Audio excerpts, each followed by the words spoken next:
Welcome to On the Chain. This is Jeff here with co-host Jeff. Co-host Jeff. Jeff, um, I'm co. What is going on with co-host Jeff? Here I'm with co-host Chip.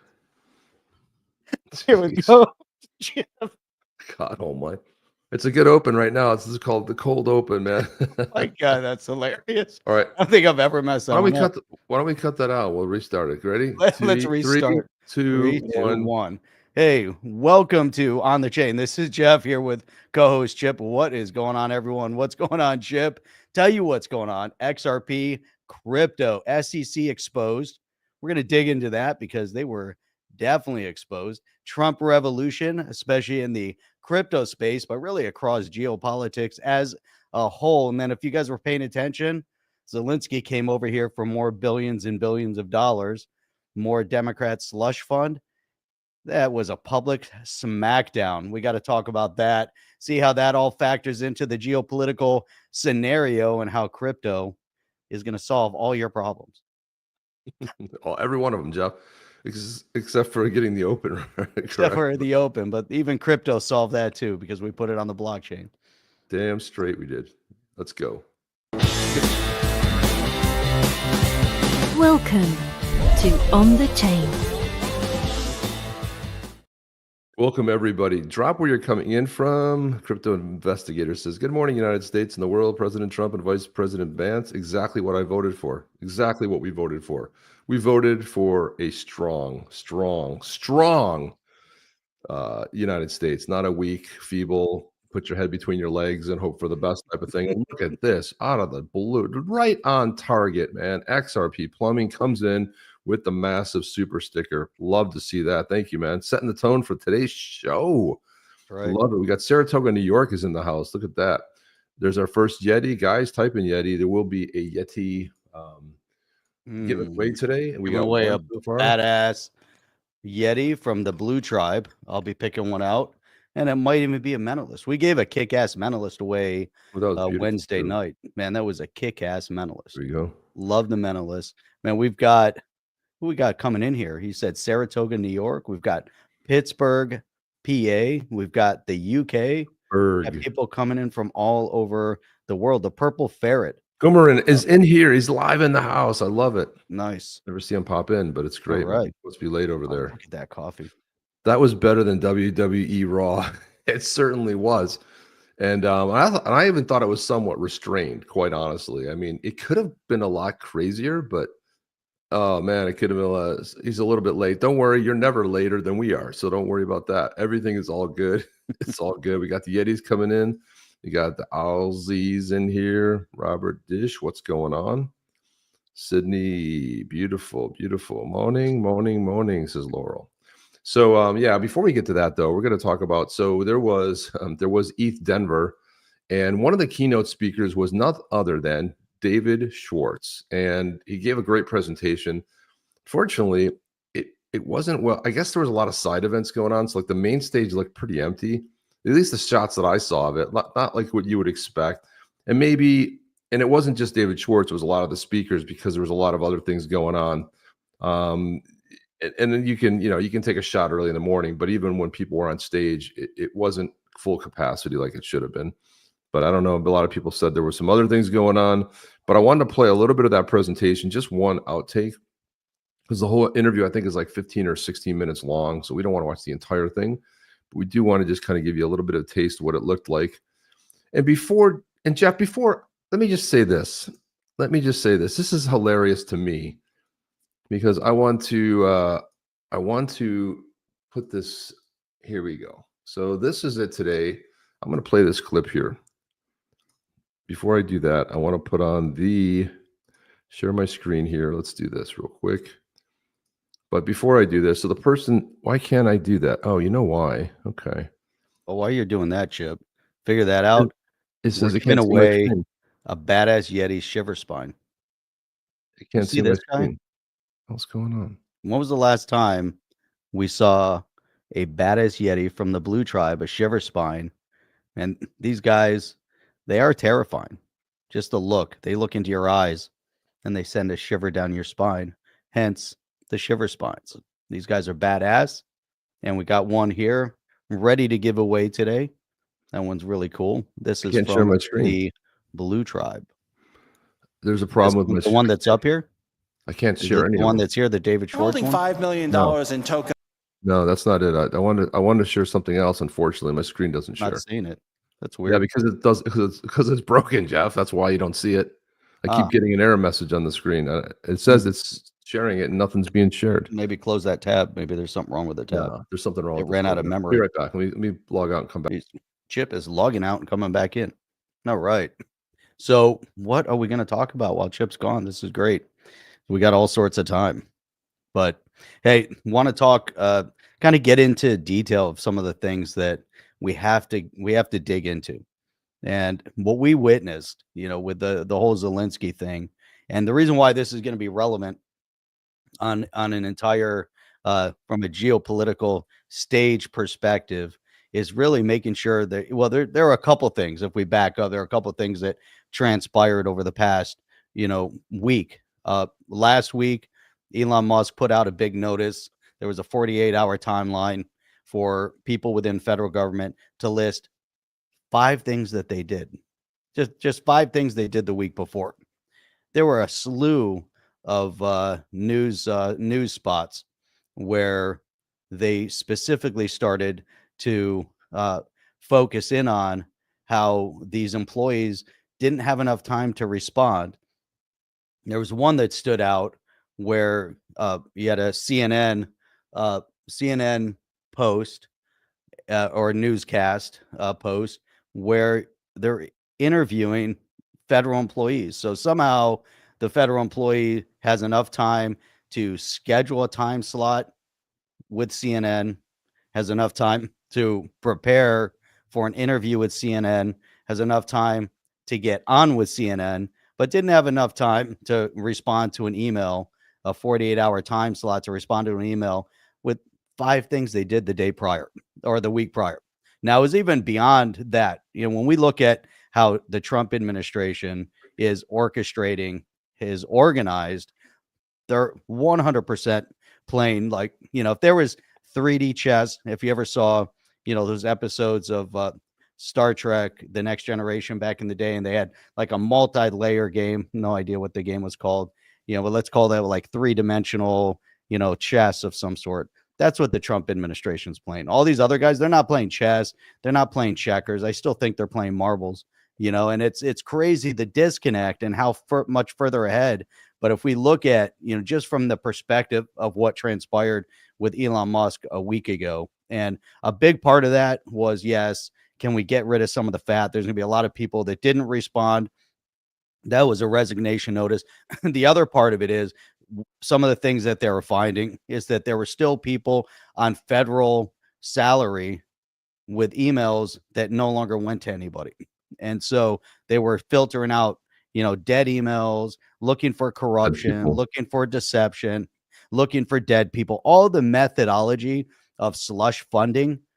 You wonder why, all these big media sources have all these, billions of dollars. You wonder how all these Democrats are getting paid. You wonder where the lobbyist money is coming from. How is there's all this slush fund within the federal government that's coming from our tax dollars. So there's so many components to what we're witnessing. And then you fast forward to what happened yesterday, with Zelensky, coming over here. And this has been, this has been ongoing. Chip and I were talking about this. This isn't something that happened a week ago. It's not something that happened a year ago. This has been years in the making, multiple administrations stacked up, to get to a point where we're at right now. And the Democrats for more than 12 years, played a very dangerous game. And we're seeing what happened and how it unfolded. And so we have to really identify that. We also have to identify that since from like 2015, the Democrats started building a narrative of Russian collusion. They started building a narrative of, Russian buyouts of, Trump was somehow affiliated, Tulsi Gabbard was somehow affiliated, and they started to create this fictitious narrative. But it's dangerous because you had some top level people, including a Secretary of State who was Hillary Clinton at the time, playing and orchestrating a game like this. And you think about how close you can come to war, because we're talking about they're playing a game with a nuclear power that isn't going to be so friendly, that also has certain status on the global stage that they're vying for, for many different reasons. And, when we consider that, and then we also consider the dynamic of what's happening in the Ukraine, we consider the dynamic of what Russia has been doing and had done in the Middle East, what Russia, the perception of NATO influence against Russia, how you see that kind of within almost like a quasi kind of Cold War stature or status. There's so many different aspects to what we're witnessing, and most people just see the media soundbite, but they're not considering all these other points that are being stacked up, that have been stacked up over many, many years. And then you get to a scenario where all of a sudden now we're in the danger zone, and they want that. They want to orchestrate it. It's almost like when you're playing hot potato, right? You're trying to figure out, how do you now stick this person with that hot potato? So that's the Democrats are trying to play this game, and the rhinos and the deep state and all of this, they want to play that game. They wanted to stick, this administration somehow with a hot potato. But now this, for multiple years, the 3D chess game has been orchestrated and being played. And the powers that be in the deep state, or the Democrats, the rhinos, whatever, are being outmaneuvered at every step, at every stage. And this is not just in the US, it's a global phenomena, and so this is the direction that we're moving in. Now let's start fighting for some transparency. Let's get transparency in act. Let's see where Elon Musk goes. We're 30, 35, days into this whole narrative, going on maybe 40 days soon. But we're about a month in, little over a month in, and you see the amount of accomplishment. Now once they start cleaning out the fat and they get a clear picture of where we're at, now they can start moving things in the right direction. It's almost like, you're in your garden and it's filled with weeds. You're not going to keep planting roses until you get rid of the weeds. But to get rid of the weeds, you got to kill the weeds, and you got to get rid of the roots. And that's what they're working on right now. They got to get the weeds, chop the weeds down, kill all the roots, pull all the roots out, make sure they don't leave any roots in. Because if you leave the roots, they grow back. And so this is a lot of work, but we see the accomplishment in 30 days is, Chip, I've never seen amazing, Jeff. You know what Yeah. I didn't have on my bingo card today? A garden analogy. That was not on my. That was not on the. That wasn't on a bingo card today. I didn't know that was we're getting a garden analogy. It was pretty good.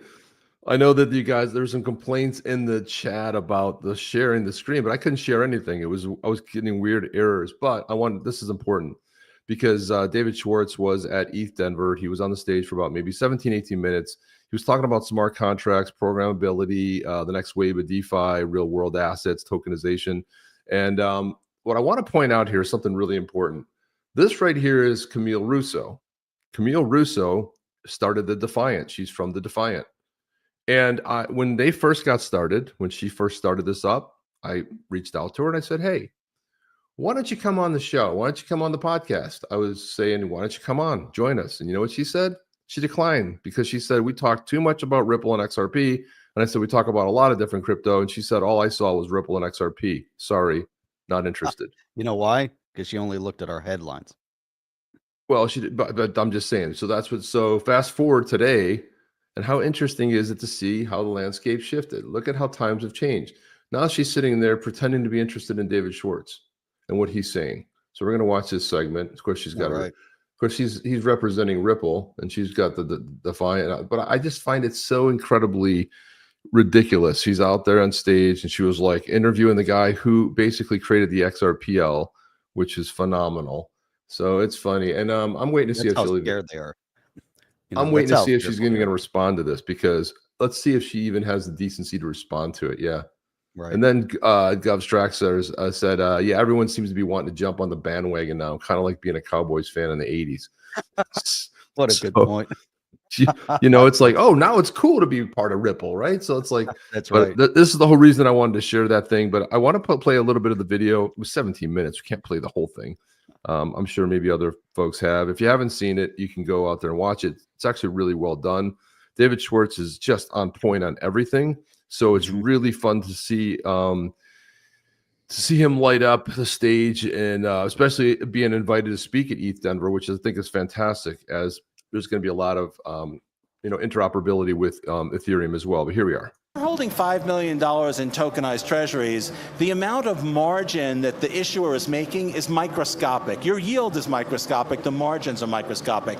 So we're gonna bring enterprises in for dumb reasons, like it saves them money, it's more transparent. They're not going to understand that it's gonna do the same thing that stablecoins do. People use stablecoins for use cases that they could never use any other asset for. Like you can't use a non-on-chain asset as collateral for some DeFi application.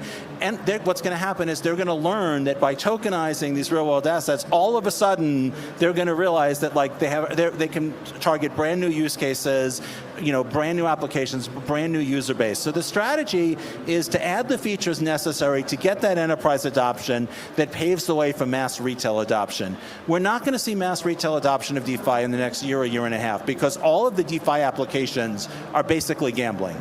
I mean, they're either recreational applications or gambling applications. If we want to take over finance, we need the really boring, I need a checking account, I need a savings account, I need a retirement account, I need a stock portfolio, I need sensible investments, I need the equivalent of certificates of deposit. We have to build all the boring stuff, and enterprises are what's going to make that possible. So the strategy is, over the next year and a half to 2 years, bring in the enterprises with these features around tokenized real. They're going to do it for dumb reasons. Some of them will be visionaries. Some of them will see this vision and they'll come to blockchains because they understand that it's like revolutionizing finance. But a lot of them will be here just because it's cheaper and faster and it works on weekends and it has these tiny little advantages that are better is better, right? If I go to you and I say I have something better, you don't have to believe me that it's going to change the world. It's enough for you that it's better. And then hopefully in a year and a half to 2 years, we can really turn that corner to sort of mass retail adoption. What'd you think about what he said there, Jeff? I think he's spot on. Freaking spot on, man. Everything that he's talking about for the adoption purpose, you need all the things he talked about: savings account, checking account. You need to figure out, retirement, investment accounts. There's so many components. He's talking about the retail side of it, but to get to the retail side of it, you need the institution buy-in. If you don't have the institution buy-in, we're still Wild West. There's going to be no adoption. Now, institution, the names can change, Chip. It could be, Uphold might be the next Bank of America. What, we don't know that. There could be a changeover of company. And we had talked about that years ago. I still don't know where it ends up, Chip. Which one comes first? Is it the banks that start buying out the crypto houses, exchanges, or do the exchanges start buying out the banks? Because we talked about that. Which one is really going to be first to market from from that perspective? Who is going to have the largest footprint in the retail space? Who makes that happen? JP Morgan. Buy them all. Well, they've got the money. They've got the money. A couple of years ago, FTX fictitiously had all the money. A lot of these, big exchanges, had a lot of money. Binance had a lot of money, and they were making a lot of progress. And then the powers that be started pushing back, and really making a detrimental impact on the footprint that they were solidifying. So it's an interesting dynamic, so it's good to see David Schwartz saying that. Yeah, it's a great interview. He has the vision. Yep. It's a really well done interview, and he's really on point. And it's amazing to see that he had to go to ETH Denver to deliver this conversation. But again, you got to get it out to more masses. And I like the fact that he's at ETH Denver because this whole Maxiism is just getting out of hand. Especially with the Bitcoin. Just say Bitcoin, don't say crypto, say Bitcoin. It's all Bitcoin. Like it's such a limiting conversation. It's like, like I made a comment on one of these posts today. I'm like, this is the same guy that thinks there's only one stock to buy. I mean, that's how it's pathetic. Like we're ETH maxis, and she's an ETH maxi. That's why she's at there. But I think she's opening up. I think that people are starting to get a little bit more broader in scope.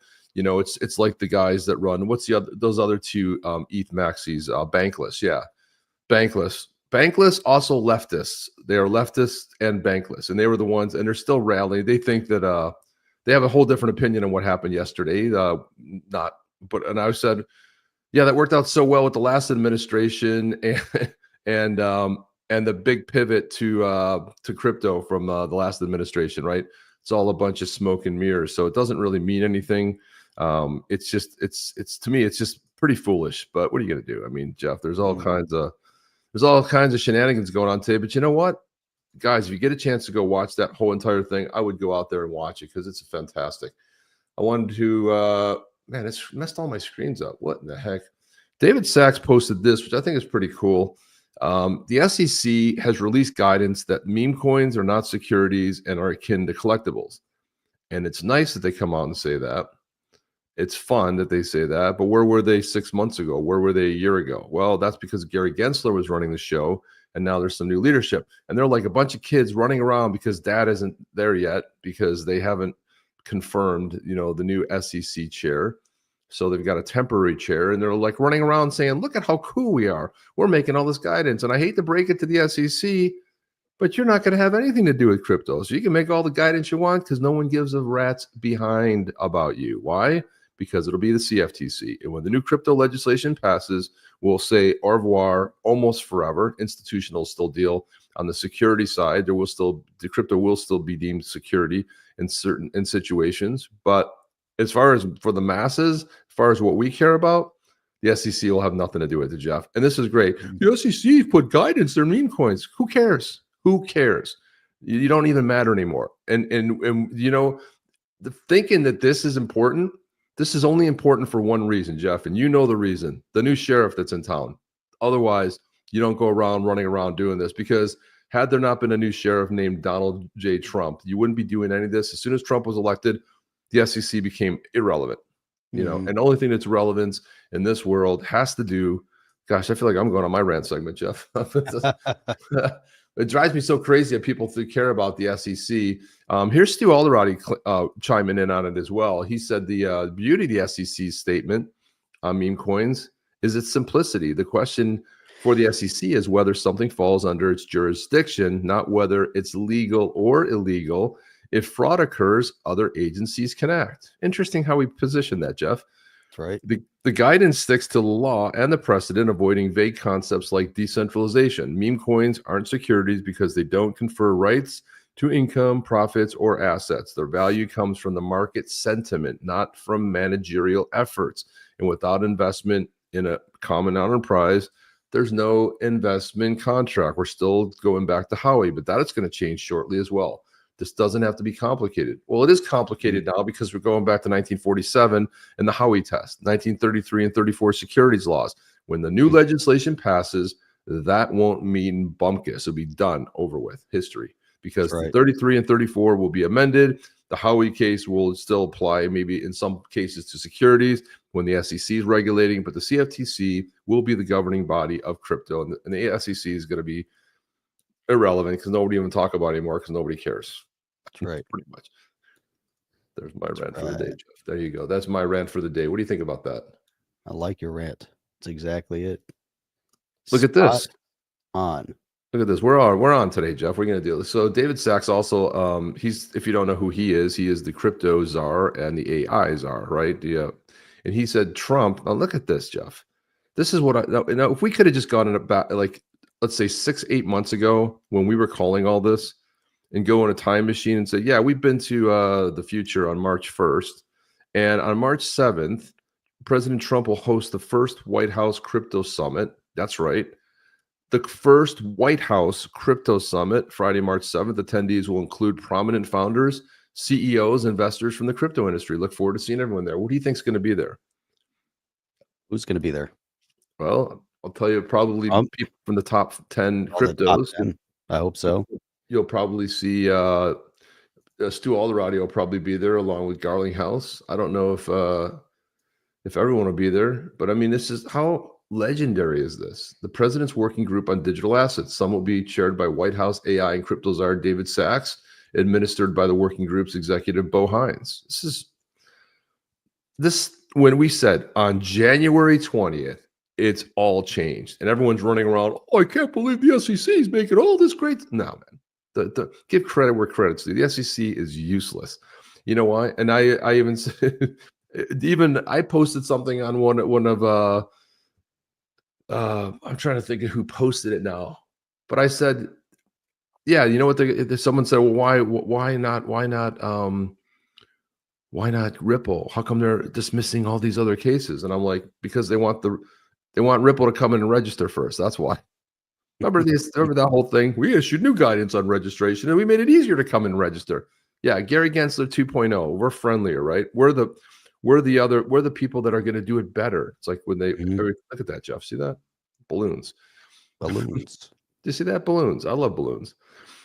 It's just like every time you feel like, well, that dictator didn't do a good job. I'm going to be a better dictator because I'm going to be better at it, right? This is the time, every time communism is tried, they go like, no, they didn't know how to implement communism. If we do it our way, it's going to be way better. So the SEC got the new kids on the block, and Hester Peirce, she's always, the bridesmaid, never the bride.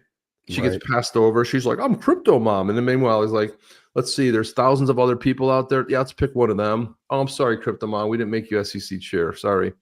It ain't happening. SEC chair, not passing her by. No, that's what it looks like. And Jeff, I couldn't be more proud of Byron Donalds. We had him on here on the podcast. He has officially thrown his hat in. He is officially a candidate for the governor of the free state of Florida. And I couldn't be happier to listen to Elizabeth Warren squeal like a pig. Look at this. Florida Republican Congressman and gubernatorial candidate Byron Donalds reintroduced legislation in the House today that would abolish the Consumer Financial Protection Bureau. And if you don't know what the CFPB is, if you don't know anything about that, well, that is the useless organization that Warren was behind, and it's going away, and she's going to start squealing like the pig that she is. That's right. Going to squeal. So it's called Repeal the CFPB Act, originally introduced by Donalds in 23. It's the latest effort by House Republicans to codify President Trump's promise to rein in government overreach, take out the agency that conservatives believe should not exist.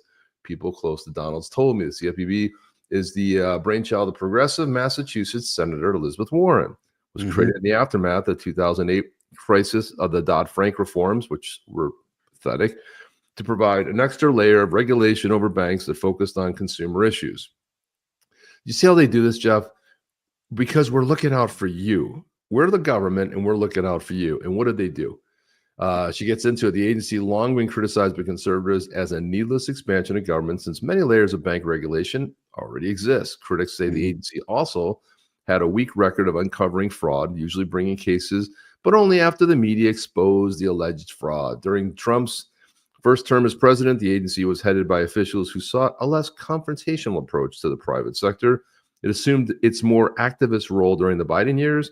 Now, with Trump back in office, there's an effort to severely limit the agent's authority. Donald's bill, co-sponsored by Republicans Rep. Ogles and Ralph Norman, goes a step further. It entirely repeals the Consumer Financial Protection Act, which created the CFPB and will abolish the agency. From its inception, the Dodd-Frank, the CFPB served as a left-wing tool to stifle domestic economic growth, target political opponents, and prevent development of competition. That's all has to be said about that. This is really, Jeff, there's so much winning. I don't know if I can handle all the winning. It's nonstop winning. It's like every day. It's amazing. It's so impressive. Just the sheer amount of winning that we're witnessing. It's winning. It's winning. It's winning. It's winning. Let's play the Smackdown. Let's get to the good video, Jeff. Let's play this. Let's get Smackdown. Let's get to the video because this stuff is just fantastic. Gosh, I was so busy yesterday, and also my phone started blowing up. My brother's like, "Dude, have you seen?" And I was like, "What?"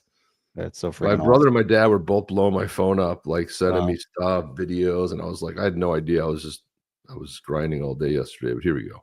Talking about the kind of diplomacy that's going to end the destruction of your country. Yes, but if you are Mr. not President, strong... Mr. President, with respect, I think it's disrespectful for you to come to the Oval Office and try to litigate this in front of the American media. Right now, you guys are going around and forcing conscripts to the front lines because you have manpower problems. You should be thanking the President. Oh, as he said that this morning, I watched a mother trying to take their the teenage son away. She's screaming, grabbing him. They're trying to throw him in the back car because they take him to the front lines. This is what Vance is calling out.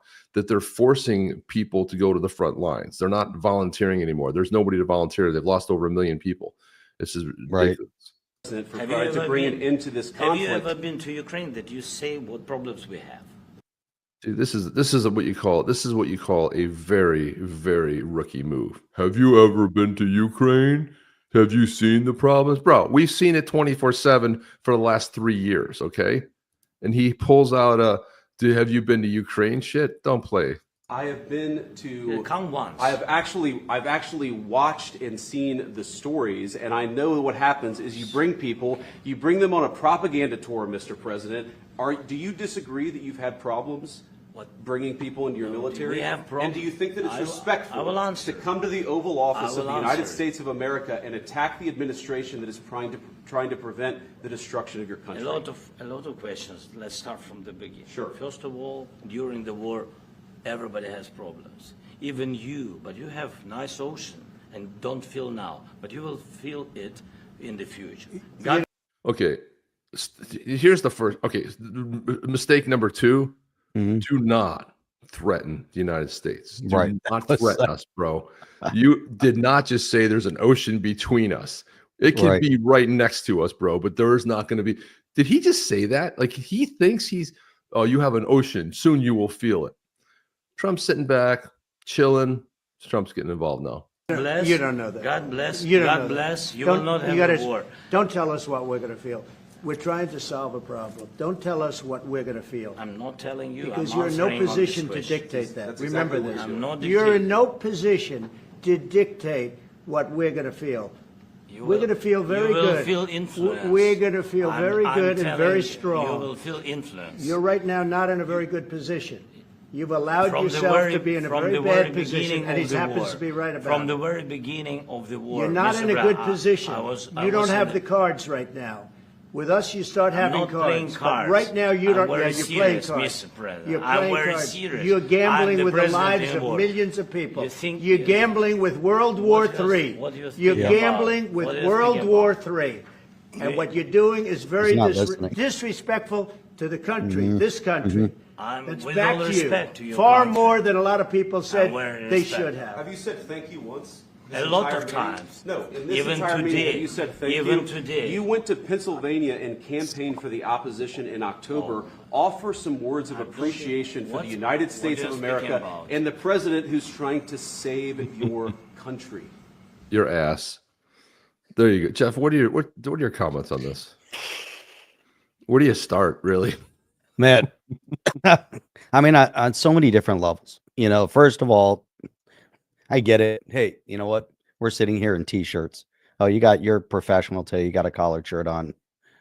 I mean, but there's some places that you go that just out of respect for the office, respect out of where you're going to be. So first and foremost, don't show up as a military dictator. You're not on the battlefield. Don't wear your shirt with your, pitchfork or whatever that is on his shirt. He keeps showing up in front of U.S. Congress and everywhere in some sort of like gymnastic, gear on, or, he's wearing his military gear. Hey, are you really out there on the battlefield, living in the trenches, or are you living in your palace, in the Ukraine? I don't know. There's still so little media that's come out of the Ukraine and out of Russia over what's actually happening over there. But to see this behavior and to see the argumentative, mentality of it, he knows he's having his money taken away. He knows, and the other part is that this has been a complete slush fund, for too many years. There's already evidence that it's shown that money was going from the Democrats, from the U.S. taxpayer over to Ukraine over to FTX back into the hands of the Democrats. They saw that entire chain. The media talked about it when it was happening. How much money disappeared? He said, they say, oh, we sent 200 billion. He said he only received 100 billion. Where's the other 100 billion? How much money has been filtered? Why is his wife going out on shopping sprees in Europe, buying all luxury goods? Now, I'm not saying the guy wasn't wealthy before. He was supposedly a popular comedic actor, in the country. So, I mean, the guy could be worth millions. So I'm not going to disparage where they go shopping, but you're in the middle of a war. If you're in a war-torn zone or war zone, and people are dying, why is your wife on video laughing and shopping at all these high-end stores? I mean, I think there's a disconnect on such a massive level about what's been happening. And then you come in front of the country because you're a representative and you say, hey, we need the support, we need the help. Here's what's happening. Russia's on our doorstep. Now, the only reason why we're at where we're at with regards to Russia and the Ukraine, Russia flexed their muscles. The Democrats spent, 2015, and really before that, it'd been going on a long time. But 2015, Russia's evil. Russia's evil. Russia's evil. Russia's the enemy, right? They wanted to go back into that 1980s Cold War where the Soviet Union and the U.S. were butting heads with each other. Russia had been delegated way down the list of priorities. Obama resurrected them in the Middle East, put them back in standing in Syria and elsewhere. During the Bush years, Russia had dropped down significantly. Obama resurrected them. They started coming back. And then we saw, Trump basically turned it around as well. Biden put them on a whole different level, and just elevated them even further. But we had that 2015 period where they're just constantly aggressively going after Russia. And what do you expect them to do? Just sit on the sidelines and not say anything? And then it's like, oh, we're putting NATO in your backyard. We're going to have Ukraine be part of NATO. We're going to put missiles on your border. We're going to do all this. And then there's, other components to it. We don't have to get into all the details of it. Thank God, it's too I'm not many. saying that Russia's definitely, not doing things that are beneficial on a global stage or to the US. However, how do you expect them to react when you're constantly hammering them? Right? They're not saying anything. They're manipulating their pieces just like the US and Europe and everyone else is moving pieces around the chessboard on a global stage, taking advantage of resources in Africa and taking advantage of this country in South America and taking advantage of this country in Asia. That's what all these big superpower power players have been doing all these years. And it's kind of been expected and accepted, and they're moving pieces around. As soon as you come out as country leaders, especially as a superpower, and you start verbally attacking every single day in the media, Putin, Russia's evil, Putin's bad, all of a sudden, right? And then NATO, hey, by the way, not only are we saying this from the highest level of the U.S. government, right? And we see the corruptive nature of what Biden did within the Ukraine, making huge amounts of money for his kid, right? And then Biden wanted to, go back to Obama when he was VP, singled out, from a legal perspective, went after them in the Ukraine. There was huge amounts of cover up. There's all these different pieces that are being moved around.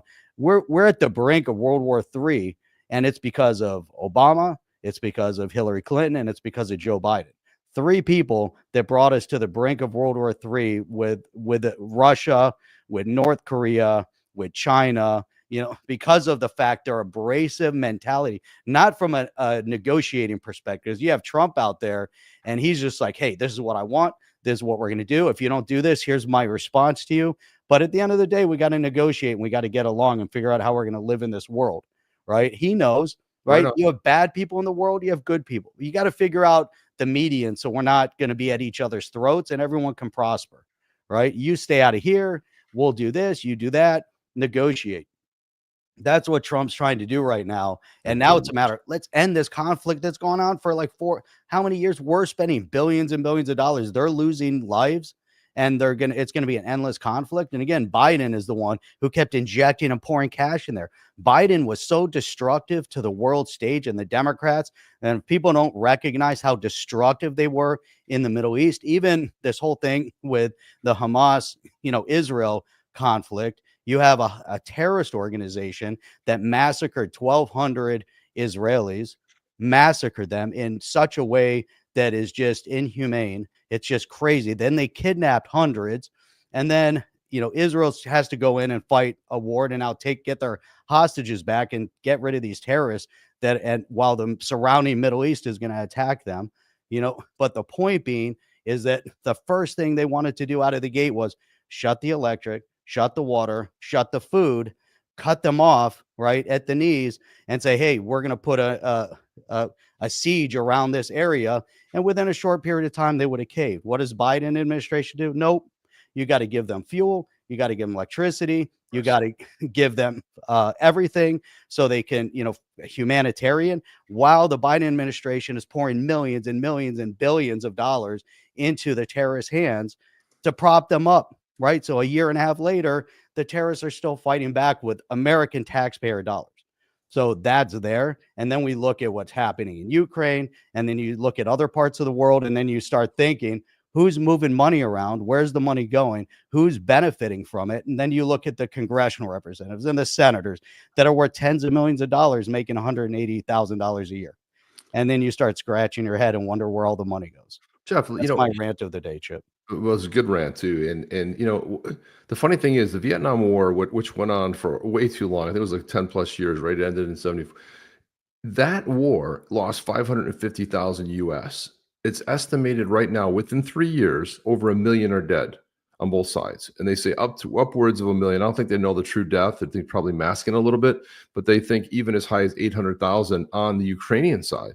You're talking about brothers, sons, fathers that are dead, that will never propagate, that will never have families because of stupidity. And everything Jeff labeled of the Biden administration, people are dead, and they're putting more people and young people, and they're running out of young people. And now they're starting to put, 30s, 40s, 50s. There's people in their 60s now going to the front line and getting slaughtered for what? It's ridiculous. Then you got this bozo comes into the White House. All he had to do is sign the deal, shut his mouth. But it's not going to bode well for him when I was talking to a friend who's Ukrainian, and he actually said that he thought that Russia was, the whole thing with NATO and what happened and overthrowing the government and everything else. He actually thought, even being Ukrainian, but he lived in the Russian speaking part, he didn't like a lot what was going on over there in his country as well, with the Russian speaking part and them trying to change the language and returning stuff back. And he felt like it crossed the line as well, even though he's Ukrainian, right? He's like, he felt like, but what he's happy about is he thinks this war is going to end. And that was before everything blew up yesterday. But there's going to be a ceasefire. I wanted to put some of this. It's not a cryptocurrency show. No, geopolitical. And once in a while, Ray run. speaking very political, because it's all tied in, man. This is why decentralization is here, right? Right. Yeah. Yeah. XRP Plumbing says he's a puppet. He's going to do what he's told. And if they wheeled in another piano into the Oval Office, Trump would have bitch slapped him and said, play the piano with your butt cheeks. Andy S says, I think, as Trump said, he just played his last hand. Ceasefire's coming soon. Even Trump said he wanted to, re-meet, and Trump said he didn't have time. Right. That's right. That's what you're going to mediate it and put an end to it. Hey, Russia, America is not going to look at Kiev, say like 1 week, whatever happens at that time, we won't see. Rafrican says, things are bad when Lindsey Graham distanced himself from him, especially when he took a picture of him and the Democrats in the morning. Well, look, I had that video. So this shocked me. I mean, there's a lot of things that shocked me yesterday. This may have been the most shocking of all, because I'm like, what kind of crazy town's going on? But here's Lindsey Graham. President Trump was in a very good mood last night. Somebody asked me, am I embarrassed about Trump? I have never been more proud of the president. I was very proud of J.D. Vance standing up for our country. We want to be helpful. What I saw in the Oval Office was disrespectful, and I don't know if we can ever do business with Zelensky again. Right. He's got to be removed. But I mean, this is Lindsey Graham, the biggest rhino of them all, right? The one that was kissing the feet of Zelensky in the morning, taking photographs with them, meeting with them last week, and with all the Democrats, like having lunch and bowing down before him. And even a rhino can tell you when you come in, you don't disrespect the country. Why would you do that? I mean, why would you come into the country and act like a fool? I mean, and some people said he looked all coked up too, which is a distinct possibility. Kevin Sorbo said, I've never seen someone ask for money by insulting the lender. Must be a new strategy. It is a new strategy. The whole thing was, it was just embarrassing on multiple different levels, and the thing is, all they're asking for, look, we want accountability. We want to know where the money's going. We want to put an end to this. You can't keep fighting. And this is, again, the Biden administration wanted the endless war there. They wanted to keep fighting. That's why for years prior to that, they were, really pushing this narrative. Now, Russia's going to do what Russia does. They're going to do bad things, on a global stage to impact the U.S. potentially. You got to negotiate through that. Things are going to happen. And, they always have. Soviet Union and the U.S. butted heads for many, many years during the Cold War era, and now, Russia, they're trying to rebuild at least some semblance of stature on a global stage. And, again, it's amazing. Request, Jeff. Could we get some trade Yetis, like plumber Yetis, electrician Yetis, carpenter Yetis? Yeah. Well, there is a Yeti tribe that is our carpenters. They are good tools. So we do sort of have a trade. Electrician. Within the clans, there are no electricians. So. I think they just go wherever they are, man. I don't think there's and there's no plumbing, right? There's no plumbing, but there are some carpenter Yetis for sure. Yeah, and to that point, Chip, check this out. I just put this together, so I thought it'd be cool to put up here. Let's see how it comes together. Let's see.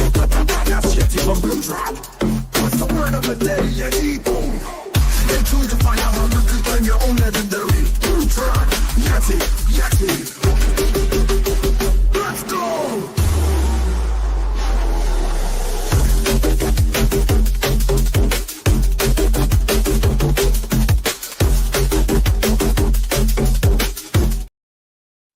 I love it, Jeff. It's awesome. It's the first time I'm seeing it too. Yeah. Yeti. What's the word of the day? Yeti. Y-E-T-I. That is right there. Colin has spot on. We've got 19 entries into it, guys. So you're going to be a chance. It's going to be good. Zelensky didn't give Graham a kickback back from Ukraine. Graham is a rhino. Never trust them. I never do, but at least he came out and did something. It's just like I always say, a broken clock right twice a day. That's what you're going to get lucky once in a while, but it's very rare. But here we go. This is Chamath Palabatiya says, the most incredible thing that I've ever seen. He got bitch slapped for A, having a poor hand, B, pushing the world to the brink of World War III, C, for not saying thank you for billions in AIDS, and D, for campaigning against the president and helping his opponent in the election. And in front of the media for every American to see in real time. So what's he talking about when he says he's campaigning for the opposition? Well, funny you should ask that, Jeff, because I got the video right here. I don't know if I have it right here. I got to go through 16 videos to find it. Let me see where it is. Where's the damn video? Do I have it? There it is. Look at this. Here he is with Governor Shapiro. Governor Shapiro signing he's autographing a missile. Look in the background. I mean, this is, I'm all super happy on this state. He was in Pennsylvania campaigning with Governor Shapiro, autographing and putting a little message on writing it on the missile. Remember that? I do. Yeah.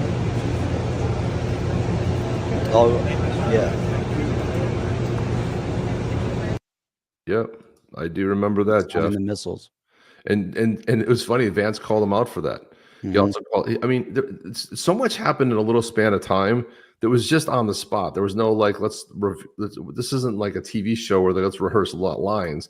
This was, and you know what the difference was when you saw Pence, who I hated Pence so much. I thought he was such a douchebag. I still think he's a big douchebag. I never liked him. I didn't like him as governor. I didn't like him as a talk show host. He was another rhino jackass. And you see the difference between, I've never seen, Jeff, name a VP that's been as strong as Vance. Vance already has the job. Like we're going to hold the White House for the next 12 years. 12 years at least. Vance is the guy. He is just absolutely a force to be reckoned with. If you don't know his story, go watch the movie based on his life. Have you watched it yet or read the book? I have not. No, I need to. Yeah, it's just so moving to see where JD Vance came from, the extreme poverty, drug addiction, mother, just a horrible life. Thank God he had a grandmother who straightened herself out from being drug addicted, and she was the one that said you need to get an education, you need to go do big things in life, and he did. And man, if you hadn't had that grandmother, who knows what would happen to a guy like JD Vance. But if you don't think a guy from extreme poverty can rise up and become the vice president, you know, I'm telling you, man, it's a Hillbilly Effigy is the name of the book that he wrote back when no one knew who JD Vance was. And they made a movie on Netflix called for the same name, Hillbilly Effigy. I recommend you watch it if you want to know about his background. If you do some research on the guy, he didn't have a silver spoon in his mouth. He fought tooth and nail for everything that he has. He's got a powerful wife behind him, and it's a great story to watch him grow up to the point of where he gets into college, and then you don't see the next part of that, but he overcame. And yeah, he's definitely the next president, without a doubt. There's no doubt about it, man. There's not even like a small wonderance about it. But I want to show some people who chimed in about it. I love these takes right here. What I like is that these aren't like, maybe they're powerful influencers, I don't know, but I see on my feed all the time. This was like people that just show up on my feed and they're like just voicing their opinion. It's good to see because I'm tired of the talking heads on TV, and I want to hear what people think about this. This dude has a great take. You see the way Trump talks to Zelensky? That's what we've been missing. That's right. That's what exactly what we've been missing. See, this is it. That's what we voted for. He nailed it right there. That's what we voted for, dude. That's what we've been missing. That's what I voted for. That's what I've been looking for. Hell yeah, that's what we've been voting for. Somebody talking with their chin. Who you talking to? This is America. You better be humble when you walk up in here making demands. Who you think you talking to? This big Trump and big Vance. And I like how Vance stepped right in. Trump sat back like a G. Trump came in. No, I got this. I got this, big homie. Big homie. Hey, bro, you need to check yourself. We're doing you a favor. The United States does not need Ukraine. We could sit back and let Russia destroy y'all. So you better come with some humility, bro. That's so freaking spot on, man. Yeah, I like what he says. Trump sat back like a G, and he's like, "Oh no, I got it. I got it." But big Vance, big Trump, I love that, man. It's just really phenomenal to see the amazing. Look at this guy. This guy, I don't even know who this dude is. Just listen to this dude. I will gladly pay $20 a fucking egg to continue watching Donald Trump unfuck what those Muppets completely fucked up. You pay $20 an egg to watch them un-F those Muppets. He calls them Muppets. This is the best thing ever, Jeff. That's great. It's just the greatest thing ever, man. Okay, so here's another question. And this is what I like to see too, because now we've got different reporters in there. We've got, real reporters in there to ask real questions. This is a great question. I've always wondered why someone didn't ask that. My second question for President Zelensky. Why don't you wear a suit? Why don't you wear a suit? You're at the highest level in this country's office and you refuse to wear a suit. Just want to see do you own a suit? Yeah, you have problems. A lot of Americans have problems with you not respecting I don't have such. office. I will wear a costume after this war will finish. Okay. Yes, maybe Wear a costume. Maybe something, something like yours. Yes, maybe something better. I don't know. We will see. Maybe something cheaper than Thank you. You try to put him down. Something maybe better than your suit. I don't know. I'll wear a costume too. You wear a costume every day, bro. Look at Marco Rubio. He seems really uncomfortable. The one thing I don't understand, and I'm looking at it, I get why he's uncomfortable. JD Vance, he's on the end. Trump's in a chair. All these people. When you're in the middle of a sofa, you're never comfortable. I don't like the idea of the sofa. He seems uncomfortable there. And I was looking at he just seems like in general, like right there, even his posture, holding his hands the way he's holding them. But I'm like, what do you do when you're in the middle of the sofa, and you can only look straight ahead? You have to be like slanted because they're over to his right. I'd rather have like a round, like everyone in their own chair would be so much more comfortable. But even those couches, everything in there just looks uncomfortable. It just looks, even those stupid chairs they have, I don't like them either. I think, and they always look awkward in those chairs too when they're sitting there having a conversation. It just looks so freaking awkward, Jeff. It's like, I'm sitting in a chair trying to pretend like, I'm so super comfortable, and it's nothing. It's nothing like that at all. No, yeah. Now listen to this. This is Ukrainian talking about Zelensky here. This isn't, so we can say what we want, but here's a Ukrainian. Listen to this. So mad at the Americans that are protecting Zelensky. For your record, Vladimir Zelensky, the president of Ukraine, unlawful president. His dream always was to be like Putin. Zelensky's idol is Vladimir Putin. Zelensky always lived in Moscow. He always wanted to get to this high-end society. This is just a boy whose dream became true. He's a comedian. Here's some photographs of him being comedian. He always lived in Moscow. Zelensky lived and worked in Moscow. I don't know why Ukrainians are super supportive of him. Just because they made a movie where Zelensky was a superstar and there was a movie where he's a president. They did this movie on purpose. So people are like, oh, this is a good idea for him to be a president. It's marketing. He's an actor, comedian. He used to be on the stage. And when he was on the stage, the best of honor for him was when Putin was watching him. There was a comedy show in Russia that's called KVN. How I know? Because I'm a singer. I was also there and singing there, for your record, okay? And when you're saying that Zelensky is so good for Ukraine, this person has nothing to do good with Ukraine or Ukrainian people. He was also LGBTQ music band participant. I'm not saying that it's bad, whatever. The music was cool, actually. I loved it when I was younger. And if you Google Kazaki music band, exactly how it is, on the screenshot, you can watch his music videos. And he's dancing there on a pole dance boots. So what my point is, this person always wanted to be up high over there with all possible ways. He will not stop from getting what he wants, regardless of the way it should be. If he needs to sell his mom, how we say in Russian language, there is a saying, like some person who will sell their mom just to get what they want. He's that kind of person. All your money that you are donating to Ukraine goes to his pocket and his friends' pockets.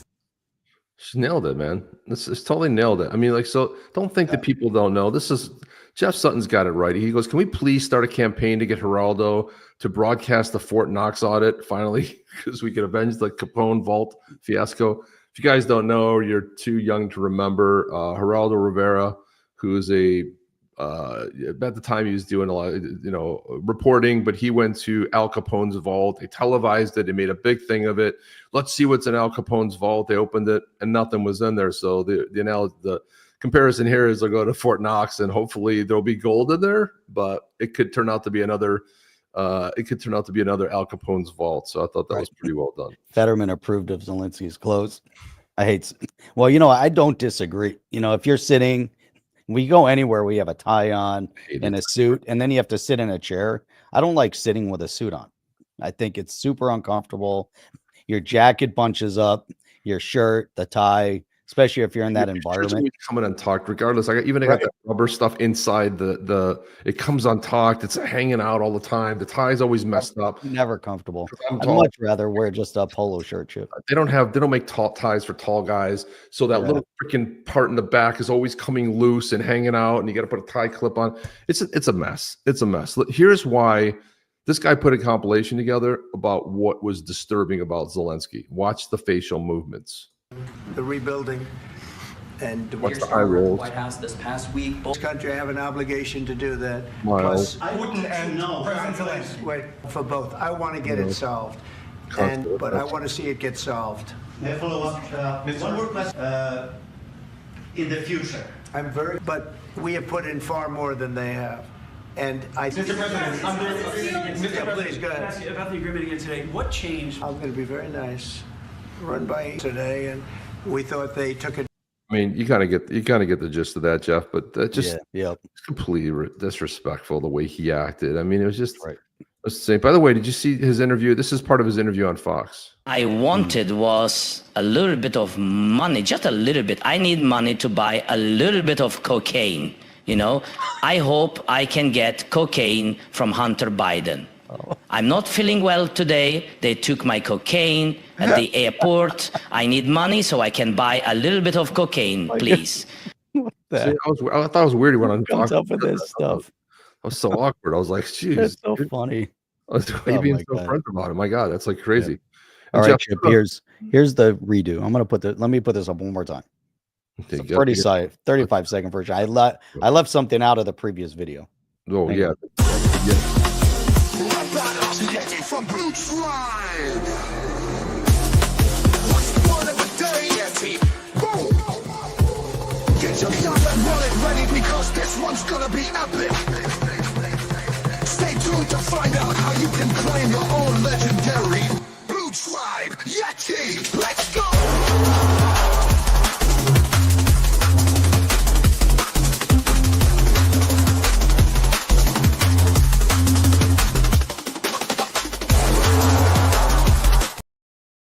Nice. The Blue Tribe Yeti. Blue Tribe Yeti. I forgot the Zaman wallet part. Yeah, I immediately noticed with Zom. We got 24 in there. Check out this Canadian, Jeff. Tell me if you agree with this Canadian or not? It's February 27th, and today Canada is voting for its politicians. Now, do you think that I'm going to vote for a government that destroyed our economy? Do you think that I'm going to vote for a government that forced vaccinations on children, especially ones that were untested? Do you think I'm also going to vote for a government that allowed the sexualization of the curriculum for children? I don't think so. 51st states all the way. Stars and stripes, baby. Vote right here. You don't think I'm going to vote for the same government that forced sexualization on children in school boards with drag queens, do you? You'd be out of your mind. He writes in, look. What's this? Just voted for Trump in Canada. Just wrote in Donald Trump. Well, that's how it's done. I'm just trying to make Canada great. So let's make it the 51st state. Big time. Big time, and we're gonna have a good time. Big time, it's the motherfucking. That's awesome. I don't know who that dude is. If he's on the Big Roofer show, I'm a fan. I'll tell you right now. I thought that was just so funny. The little laugh at the end. Yeah, I mean, that's a protest vote for sure. Oh my God. I mean, it's good to have it on video. I don't know about much else you're gonna see, but man, how cool was that? I love it. Now, Canada deserves freedom too. They do. You know you've lost it when you got agreement on CNN. Here's Scott Jennings on CNN. I don't know if he needs an apology. He needs Zelensky to recognize the position that he's in. Which to you is what? We're their patron. We're their best hope for the killing to stop and for them to emerge from this sovereign and prosperous. And we're also their best hope as a business partner. I mean, all Zelensky had to do today was put on a tie, show up, smile, say thank you, sign the papers, and have lunch. That's right. That's it. And he couldn't do that. And this followed 10 days of being difficult in private and now 1 day of being stupid in public. This did not have to go down this way. Okay. And however you feel about why it started, why it's going on, who's right and who's wrong, we can help them in this and come out okay on the other side, and he's making it hard. Now, first of all, I can't believe I'm about to say this, but I actually agree with Scott. And everything that he said was basically right. Wow. I know. I'm going to get killed on social media for admitting that, but so be it. And the fact is that it doesn't matter whether Vice President Vance planned it or just took the opportunity to bait Zelensky. Zelensky took the bait, okay? And he shouldn't have. He made a mistake. Dude, I mean, even Scott Jennings was like, I mean, mind blown. He couldn't even fathom the guy. He goes, I hate to say this, and you know he got wrecked on social media. You know that guy got called a Nazi, a fascist, garbage. You know, every 4-letter word was levied at that dude. He didn't have a chance, right? But let's look at some contrast here, Jeff. Really between Biden and Trump. Let's just show some contrast. I want to hand it over to the president of Ukraine, who has as much courage as he has determination. Ladies and gentlemen, President in the background. President Putin. I'm going to beat President Putin. President Zelensky. I'm so focused on beating Putin, we got to worry about it. Anyway, President, I'm better. You are a hell of a lot better. Oh my God. Oh, they got to put the problem is, I've empowered you to be a tough guy. And I don't think you'd be a tough guy without the United States. And your people are very brave. But you're either going to make a deal or we're out. And if we're out, you'll fight it out. I don't think it's going to be pretty, but you'll fight it out. But you don't have the cards. But once we sign that deal, you're in a much better position. But you're not acting at all thankful. And that's not a nice thing. I'll be honest, that's not a nice thing. All right, I think we've seen enough. What do you think? Huh? Booted him right out. And then, you know, the leftist headlines where Zelensky storms out. No. He got his ass kicked out of there, and he wanted to meet up again with Trump. He realized he screwed up. Trump, go F yourself. Nope. Not going to happen. Just go F yourself. Not happening, dude. Not going to happen. Not going to happen. Not going to happen. Not going to happen. Not going to happen. Not going to happen. Well, another great thing, when you talk about more winning, Hung Kao, who was running for Congress in Virginia. Of course, Virginia is populated with all the scumbag dirtbags from D.C., but he was just named the Undersecretary of the Navy. He had one of the best ads that ran in the campaign for people running for Congress, but he is now the Undersecretary of the Navy. Another proud moment and just more freaking winning. Here's the Hung Kao video. This is the scariest sound you will hear when you live in a communist country. I remember this guy. This is the last sound my parents heard when their fathers were taken away in the middle of the night, and they never saw their loved ones again. That's the sound of losing your freedom, the sound of always living in fear. That's my family's real life story. We escaped from Vietnam just days before Saigon fell to the communists. We were given a new life in the most generous country on earth. America saved my life.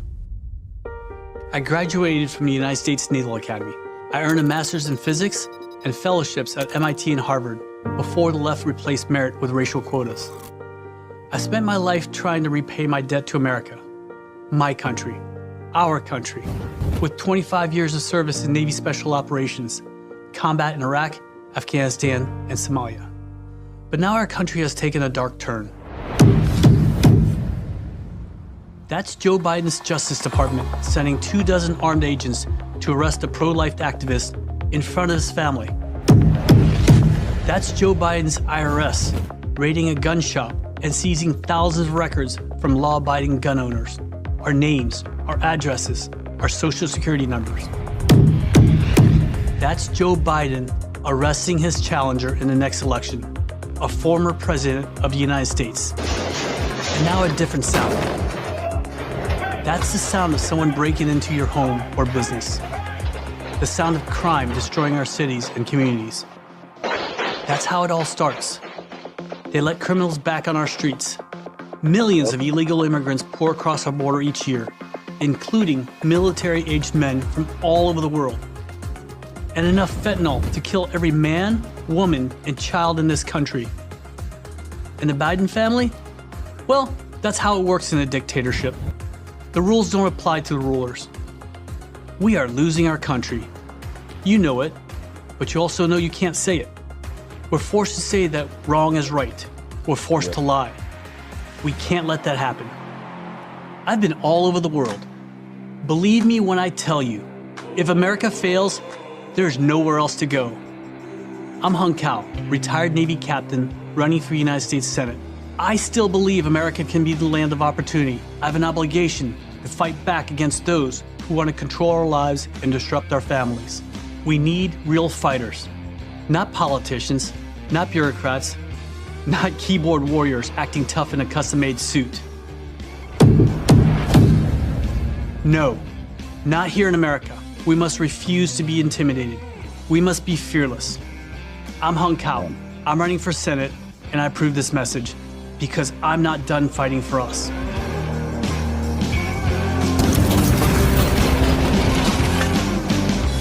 That was one of the. He's running against Tim again. Is he running again? No, he's not running again. He's now the Undersecretary. Trump named him the Undersecretary of the Navy. Oh, really? I missed that. That's awesome. Yeah. That guy was so spot on. He's Undersecretary of the Navy, and you know what? You're going to hear from Hung Kao. The problem was he ran against Tim Kaine. Does anybody remember who Tim Kaine was? Nope. That's right. That was Hillary's running mate. And No. and if a douchebag like Tim Kaine beats a guy like Hung Kao, you know we got some serious problems, man. Yep. But Hung Kao is going to be around. This guy is a warrior. He's solid. He's going to go on to be he's going to get to the Senate, to the House. He'll be a governor. But Yep. this is the kind of leadership we need. We need somebody who understands what it was like, what communism was like, what his family lived, and he's gonna do anything he can to prevent that. This is a guy who understands more than anybody. People like to fantasize about what communism's like. Mhm. His parents, they lost their fathers in the middle of the night. They're rounding them up, dead, boom, gone. So this is what we need more of that, Jeff. So I saw that. I always felt was one of the most moving ads. Yeah, remember that ad. Sure. I love that ad. I think it's so solid. There's so many elements, to what's happening, and we look at what did the Democrat playbook, and, I'm looking at, Northeast Whitewater put this in there, read Saul Alinsky. You look at what they've been doing, right? The undoing of any civil society. How does the government control you? Safety, security, they take that away. You can't go out of your house. You can't go to the store. You can't go to the bank. Government controls you because it's no longer safe for you to go outside. They understood that 100%. Dismantle healthcare. If you don't have easy access to healthcare, let the FDA control it. Let them force you to take whatever injections you have to take. You can't use, good alternative measure to heal yourself that are clearly in existence. We saw that methodology play out for too long. How, certain powers that be forced you to do things that were detrimental to your health, and the crazy MDs that are still out there supporting it, should have their license revoked for them. It's really, really destructive. I was reading one today. Obviously, the guy was in Canada, so I don't expect too much from him in terms of the narrative, because I still think they're controlled up there. But he's still promoting the fact that ivermectin and hydroxychloroquine, didn't help. He's saying it didn't help, that you still need to have, a clear path of these injections, of these vaccines in healthy adults. Then he also then promoted an article, trying to claim that the rate of heart conditions didn't go up because of the vaccine, that it was equal in younger adults pre-COVID. All this stuff that's already been proven. You have doctors out there that are trying to prove the opposite to prop up the government narrative. Now, to me, that's your healthcare, right? They want to dismantle your healthcare. And the third component of it is monetary. They want to impact you monetarily. Cost of eggs, cost of basic necessities have to go up. Gas, so you can get around. Eggs, so you can feed your family. Bread, and all these other things. There's so many components to it, Chip. Just one final part, and this kind of gets to an interesting dynamic. Chip and I talked about Bill Ackman for a long time. He went from blue pilled to red pilled, and Chip and I talked about it on the show. You guys are all privy to how he made his progress, and I'm looking at his response. Now he comes out hammering nonstop. But look, I totally agree that Zelensky was the problem today. After watching the whole session, don't rely on media excerpts. If you want to get the truth, Zelensky mishandled this. And I say this as someone who has supported Ukraine from the beginning of the war. Donald Trump was appropriately angry, but kept his composure. In a negotiation, you should never overplay your hand, particularly if it's a bad one and the lives of your people are at stake. In order to be a mediator, you can't be viewed by either side as favoring the other. Trump is carefully and patiently playing this role. It is not helpful for Zelensky to be disrespectful. That said, I expect Trump to continue to be the honest broker between Russia and Ukraine, but he will now likely increase what he wants for the U.S. unless Zelensky quickly apologizes and offers something to Trump, and a very unfortunate day for the Ukraine. And all that falls squarely at the feet of Zelensky because of that. And, and I like, here's Bill Ackman again. You still see some remnant of his blue pilledness, right? Right. And it's still there. And he's trying to figure it out, and it's really interesting. This guy, just amazes me every day, how he goes down this narrative. I like it. Well, really we got great. 24 in, guys. You guys had all show to do this. We're gonna now poll. Let's go, guys. No, I got an appointment, so I gotta roll out of here in 5 minutes. So I got an appointment in 10. So let's see. The guys ready? Let's go. Who's gonna be? You guys got your Zaman wallet ready? Get the Zaman wallet ready. Yeah. You know the drill, Jeff. You got to make a video for what they have to do. What do they have to do? The video. Click. I'm here. You got to say I'm here and getting my right. address. That's it. That's all you have to say. Or I'm not here. No, you don't say that because we'll know. They're going to say that. I'm not here. Say either here or not here. You're here. If we don't hear from you, we draw again. And the other part of that is if you are here, you have to have a Zaman wallet. Otherwise, you will not be able to be transferred and we'll have to draw again. So here we go, guys. Let's go. Oh.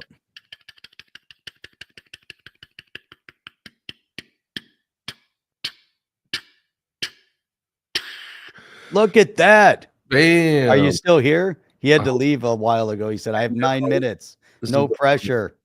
That was at 9:22. He should still be here. Are you still here? Look at that. I hate to do that too, man. Crypto was always like, I gotta win. I gotta win. Man, that'd be crazy if he wins and he's not here. Yeah, well, man. Why don't we hold it for him? And Flatliner streams. Oh, he's here. Look at that. Okay, perfect. Beautiful. Look So I'll at just do that. it for him. You anyway. won. All right, man. He's still here. Good. He's still here. You Beautiful. won this one. Beautiful, man. Beautiful.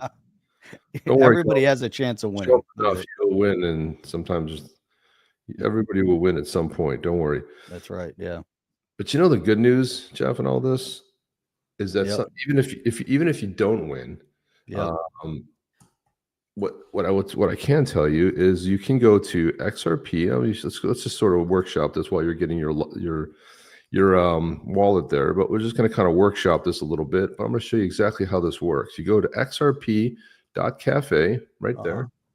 Go into the top search bar there, and you type in "badass Yetis." And then when you hit the search, you're going to come up with two different things. You can get the Blue Tribe here, which is what we're talking today, or the White Tribe. And the Blue Tribe, here they are. They're almost sold out. They're 16 XRP. This is 86% minted. There's of the 589. You can see right here that if you wanted to buy one, you can buy one for here. First, there's one for 10 XRP. Someone's selling one for 10 XRP. There you go. You can, who were those guys that wanted and said, "Oh God, I really want a mentalist"? Well, here you go, right here. If you mint one, it's a blind copy, so you don't know what you're going to get. You're just taking a random one. But this is the resale market, so somebody is selling this underpriced number rarity 425 of 500 for 10 XRP. So if you want a mentalist, if you want to grab one of these guys, you can. Now, some of these are a little bit more expensive. Some of them are.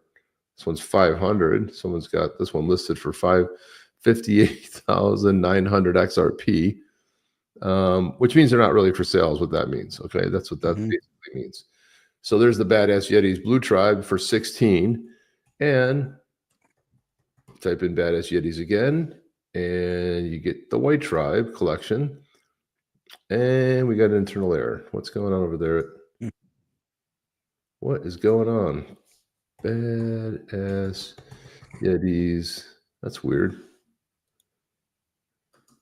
Oh.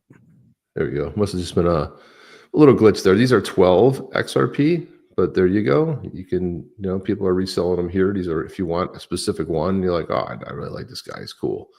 You can grab them too. Or you just click the mint button once you have your wallet connected. You mint one for 12 XRP. It'll just mint a random White Tribe member. There you go. So it's another way to support the show, and another way you get yourself a cool NFT Yeti. There's like a looking badass looking one like that. There you go. That's all you have to do. And now, I'm gonna take Flatliners. Yeah, I'm getting the address now. If it'll let me. Let me see if YouTube's gonna let me copy it. It's not letting me copy it. What the heck? Let me see if I can go into YouTubers. It keeps giving me a. Oh, there we go. I got it this time. Yay. I got it. All right. Now, what I'm going to do, I'm going to come over here and I'm going to say, plug that address in there. Let's transfer this bad boy. Get the QR code. Download a Zaman wallet because to move these NFTs, is super Yay. easy. Yay. Now I open up the Zaman wallet on the phone. I click the little blue box, opens up, scan the QR code. I go down. I say, okay, I got to approve it. I'm approving it. Yay. Mark the thumbprint. It's verifying. Screen already shows that it's been submitted. And now it's verifying the transfer. And that's it. Submitted successfully. Flatliners is now the proud owner of it. Number 304. And that's how easy as that. And don't forget about the Quantum Summit, because that's coming up next weekend. We will be there. That's going to be over in the guys. Canaveral. You want to hang out with us next everywhere? Weekend? We will not be doing the show. You want to hang with us live and do the show? Here we go. We're going to be Jeff and I are going to be on stage live interviewing Senator Mark Finchem from Arizona. This is going to be a monumental event. If you don't know who Mark Finchem is, he's a legend. He was the guy that really stood up for freedom and what happened in 2020. You got to be careful what you say. But Jeff and I will be interviewing him on stage. It's going to be, what a treat that's going to be to interview someone that I've fanboyed over for a while and spend some time with Senator Mark Finchem. But everybody that's going to be there, it's going to be fantastic. It's in Cape Canaveral. I'm going to go ahead and drop the tickets are still available. You can still get last minute tickets here. But if you just let me come up to the tickets here, click on this. I'll drop it in here, guys, but they're very reasonable. If you want to hang out with Jeff and I, if you want to see us next weekend, come hang out with us, guys. Go get yourself a ticket right now. And there it is. You can also live stream it as well. If you can't make the event or you live out of the country, you can live stream it. So you can go ahead and they'll be available pretty soon, but you can watch the whole event. So you'll be able to watch us on stage with the interview, because I know that not everybody can make it, even maybe some people in Florida, but you can always live stream it as well. We'll talk more about that. Ticket prices are very reasonable, $432 for 2 days, plus a $10 ticket. If you want to go to the dinner and hang out too, it's $185. So pretty simple. Very, very cool. It starts on next March 8th, which is my brother's birthday, by the way. It's my brother's birthday, it's my aunt's birthday, and it's my great-grandfather's birthday. All born on the same month and day. And my great-grandfather came over from Italy. He was born in 1889. He passed in 1989. So I was lucky to have known him and heard stories about him. And he came over here when he was 11 years old, got abandoned for the person that took him over on the ship. And somehow he ended up finding his father, and only spoke Italian back then. So yeah, a lot of history there. But March 8th, 9 a.m. Eastern time to 5:30. So there you go. And it ends on March 9th at 5:30. So there it is. It's not 24 hours. It's just 2 days. So guys, thank you, Chad. By the way, Chad, we're looking forward to meeting you. I don't know that Chad's your real name, but when you come up to us, you got to say, hey, it's Chad Nauseum. We'll be like, all right, dude, what's going on? Right. So we're going to be excited to meet you in person, man. And I hope some other folks from the OTC family will be there as well. But it's going to be fantastic to see you in person. I hope some other folks can make it. I look Swedish. Is that what you're saying? Actually, Hungarian, Italian, and Irish. Us Irish get all over the place, Jeff. They've conquered the world. Everybody has a little Irish in them. So yeah, my dad is Hungarian and my mom is Irish Italian. And that's why my great grandfather they came over from Italy. So yeah, everyone thinks I look if I'm in the Netherlands, they think I look Dutch. They're like, are you German? It's like, are you German? Are you Hungarian? Are you Czech? Yeah, European roots. That's what you say. European roots. Thank you, Ray Run. Appreciate that. Oh, he brought a custom name tag. All right, good. You brought a custom name tag. Good deal. Just messing with you. You look like one of the singers from ABBA. That's probably true. Thanks, man. Thanks from one insult to another. Appreciate it. At least last show, Chip, you didn't sound like Chip or look like Chip. I didn't look like you were the new Chip, apparently. I was, apparently. But anyway, I gotta get out of here. I got 10 minutes to get to my appointment here. But that's all we got, guys. Thank you for joining us. We will not be on next Saturday because we will be at the Quantum Summit.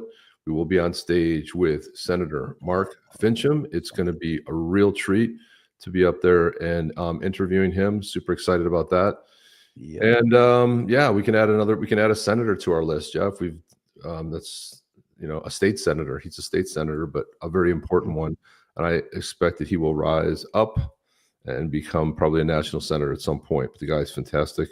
Depeche Mode, great band. Love Depeche Mode. Flock of Seagulls. Yeah, I can do my hair up with like a flock of seagulls. Top marks. At some point, I'm going to cut it. I think this is the year I'm going to cut it. But we'll see. We'll see. You're going to cut it short into a buzz cut? I used to wear it like that, Jeff. If you remember. Yeah, I do remember. I used to wear it super short, but I'm just glad I can grow. I'm glad I still have hair on my head. I'm glad I can grow it long. So most of the time it's tied back, but I'm just glad.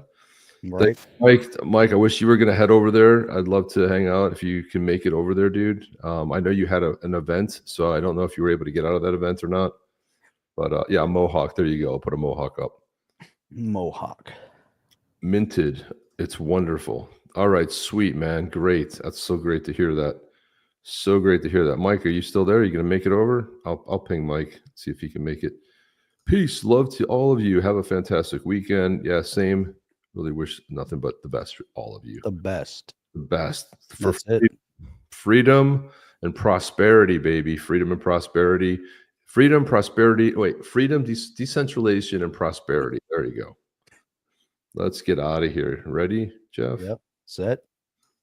And we're out. Chip and Jeff. Oh, it's you on the next one tomorrow night. Are you down with OTC? Please like, subscribe, and click the bell to be notified when the next video drops.